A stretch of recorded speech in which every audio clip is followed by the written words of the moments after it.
Ouest-France. Le candidat républicain s'adresse directement aux Français. Désormais, c'est à vous de décider, écrit François Fillon. Exigez ce droit que personne ne saurait vous confisquer. François Fillon s'est excusé lundi, il a envoyé une lettre aux Français ce matin. Qu'est-ce qu'il peut faire de plus? Continuer à s'excuser. S'excuser le mardi, s'excuser le mercredi, s'excuser le jeudi, s'excuser tous les jours de la campagne, parce que je pense que ça va être le lot quotidien de François Fillon. On est en train de vouloir nous voler l'élection présidentielle. Qui ont? C'est ça la question. Qui ont? Ceux qui régulièrement distillent avec une certaine gourmandise, je dois dire, ces pseudo-révélations, cette désinformation. Monsieur Fillon, une réaction aux nouvelles affaires révélées par le Parisien Le Canard enchaîné? Je ne vais pas répondre à toutes les calomnies. Jamais dans l'histoire de la République, un candidat aux plus hautes fonctions, à la présidence de la République, n'a été ainsi sous l'influence des puissances d'argent. C'est une attitude et une déclaration qui sont scandaleuses. Mais on voit bien quel est le jeu de M. Bayrou.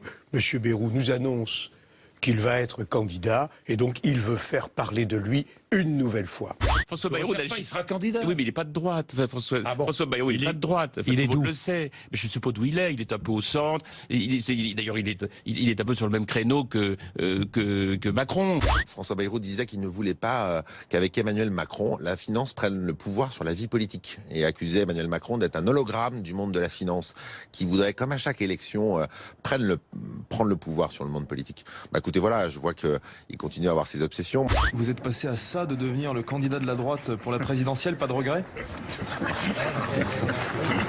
Vous êtes sûr qu'il vous en veut pas personnellement, parce qu'on sait que les sarkozystes ont poussé pour votre candidature en essayant de débrancher Monsieur Fillon? Non mais écoute, arrêtez d'écouter les bruits de fond de couloir à gauche. L'entêtement de François Fillon prend en otage la droite. L'entêtement de François Fillon fait le jeu de M. Macron, qui est un grand danger pour la France.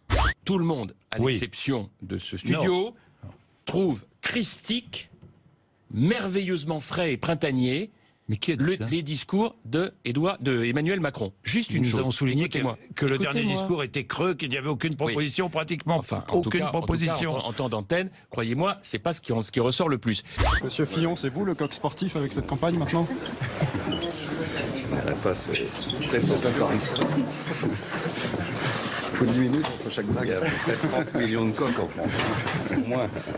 Et encore un comité d'accueil l'a attendu, quelques militants communistes cette fois-ci. De l'enseignement supérieur.